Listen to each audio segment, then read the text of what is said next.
আসসালামু আলাইকুম। আশা করি আপনারা সবাই এই মুহূর্তে অনেক অনেক ভালো আছেন। বর্তমান সময়ে বাংলাদেশ ইকোনমির কি বাজে একটা অবস্থা সেটা আমরা কম বেশি সবাই জানি। বাংলাদেশের বর্তমান বৈদেশিক ঋণের পরিমাণ 100 বিলিয়ন মার্কিন ডলারের বেশি এবং মাথাপিছু বৈদেশিক ঋণের পরিমাণ 558 মার্কিন ডলার। এখন এই কথাগুলো শুনে অনেকের মাথায় আসতে পারে, আচ্ছা সরকারের কাছে তো টাকা ছাপার ক্ষমতা আছে, তাহলে টাকা ছাপিয়ে বৈদেশিক ঋণ পরিশোধ করে না কেন? আবার অনেকে এরকম করে ভাবতে পারেন, সরকার চাইলেই তো টাকা ছাপিয়ে সেই টাকা দিয়ে দেশের যে কোনো ধরনের সংকট মোকাবেলা করতে পারে। দেশের নানান উন্নয়ন প্রকল্পে যখন বিদেশ থেকে ঋণ নেওয়া হয় তখন অনেকের মাথায় প্রশ্ন আসতে পারে, ঋণ নেওয়ার কি দরকার, টাকা ছাপালেই তো হয়। এই কাগজের মূল্য যে কতটা বিশাল সেটা আমরা কম বেশি সবাই জানি, তাই চাইলেই টাকা ছাপানো যায় না। এর উপর নির্ভর করে অনেক কিছু। কি সেই বিষয়গুলো, সেগুলো নিয়ে কথা বলবো আজকে এই ভিডিওতে। সম্পূর্ণ ভিডিও নিয়ে স্বাগত রাখছি আমি আরিয়ান। যারা নতুন আছেন তার নিচ থেকে সাবস্ক্রাইব বা ফলো যেটাই পাবেন সেটা করে রাখতে পারেন। চলুন শুরু করছি।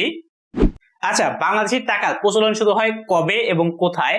বাংলাদেশের টাকা ছাপা হয় গাজীপুরের টাকশালে, যেটা প্রকৃত নাম the security printed corporation limited. 1971 সালের 16 ডিসেম্বর দেশ স্বাধীন হওয়ার পর দেশে কিছুদিন পাকিস্তানি টাকার প্রচলন ছিল, যেটিতে বাংলাদেশ লেখার স্ট্যাম্প ব্যবহার করা হতো। তবে পাকিস্তানি টাকার পরিবর্তে বাংলাদেশের টাকা ব্যবহার শুরু হয় 1972 সালের 4 মার্চ। আচ্ছা, টাকা কখন ছাপা হয়? যে কোনো দেশের টাকা ছাপার দায়িত্ব থাকে সেই দেশের কেন্দ্রীয় ব্যাংকের কাছে। আমাদের দেশের কেন্দ্রীয় ব্যাংক বাংলাদেশ ব্যাংক। বাংলাদেশ ব্যাংকের কারেন্সি বিভাগ মার্কেটের চাহিদা অনুযায়ী নতুন নোটের চাহিদা পূরণের উদ্যোগ গ্রহণ করে। যেমন প্রবাসীদের মাধ্যমে দেশের রেমিটেন্স হিসাবে যে ডলার আসে সেটি বাংলাদেশ ব্যাংক জমা রেখে সম পরিমাণ বাংলাদেশের টাকা ছাপা হয়। বিভিন্ন ধরনের ট্রেজারি বিল, বন্ড যেগুলো সরকারের কাছ থেকে কেনা হয় তার বিপরীতে টাকা ছাপানো হয়। এছাড়াও পুরো বছরে যেই টাকা ছিঁড়ে যায় বা পুরো নষ্ট হয়ে যায় বা ইস্যু করা যায় না, সেই টাকাগুলোকে ব্যাংকিং চ্যানেলের মাধ্যমে মার্কেট থেকে উঠিয়ে নেওয়া হয় এবং এই ঘাটতি পূরণ করার জন্য নতুন নোট সরবরাহ করতে হয় এবং ঈদের সময় নতুন নোটের চাহিদা বাড়ে। আরেকটা বিষয় হলো মার্কেটের মানি সার্কুলেশন, সেদিকেও নজর রাখতে হয় কেন্দ্রীয় ব্যাংকের। বাজারের চাহিদা অনুযায়ী মার্কেটে নতুন নোট সরবরাহ করতে হয়, কিন্তু খেয়াল রাখতে হয় সেটা জানি সীমাহীন মূল্যস্ফীতির কারণ না হয়ে দাঁড়ায়। এই জন্য এই জায়গায় ভারসাম্য রাখতে হয় কিন্তু কেন্দ্রীয় ব্যাংকের। আবার বিশেষ প্রয়োজনেও কিন্তু টাকা ছাপানো হয়, যেমন বিভিন্ন প্রয়োজনে সরকারকে ঋণ দেওয়ার জন্য টাকা ছাপানো হয়। টাকা ছাপানো একটি চলমান প্রক্রিয়া, বিশেষ সবখানে টাকা ছাপানো হয়, এটির ভিতরে খারাপ কিছু নেই। তবে খেয়াল রাখতে হবে সেই টাকা কোথায় যাচ্ছে। যেমন বাজারে তারল্য সংকটের কারণে এই বছরের শুরু দিকেই কেন্দ্রীয় ব্যাংক থেকে সরকারকে ঋণ দিতে হয়েছে। আচ্ছা, সরকার বা কেন্দ্রীয় ব্যাংক কি ইচ্ছা মতো টাকা ছাপাতে পারে?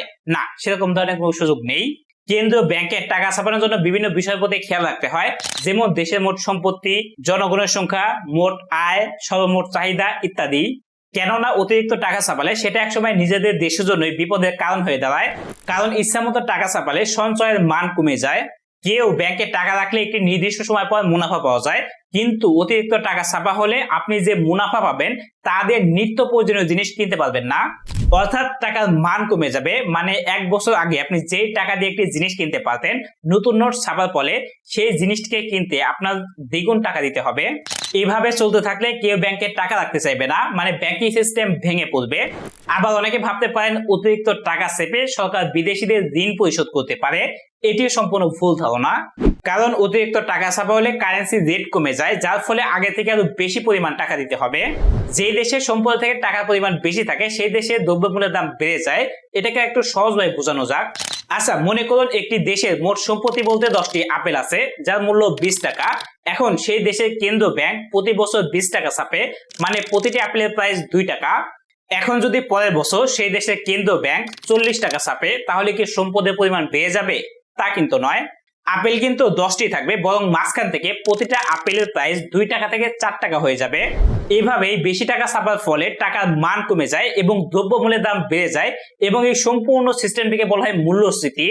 এমনই একটি ঘটনা ঘটেছিল জিম্বাবুয়েতে 2008 সালে।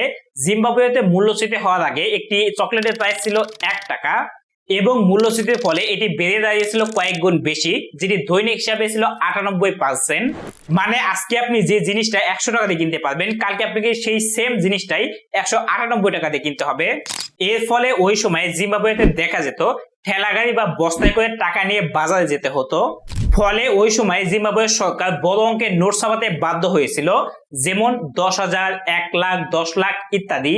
শুধু জিম্বাবুয়ে না, ভেনেজুয়েলা এবং জার্মানিতেও কিছুটা সিমিলার লেভেলের ঘটনা ঘটেছিল।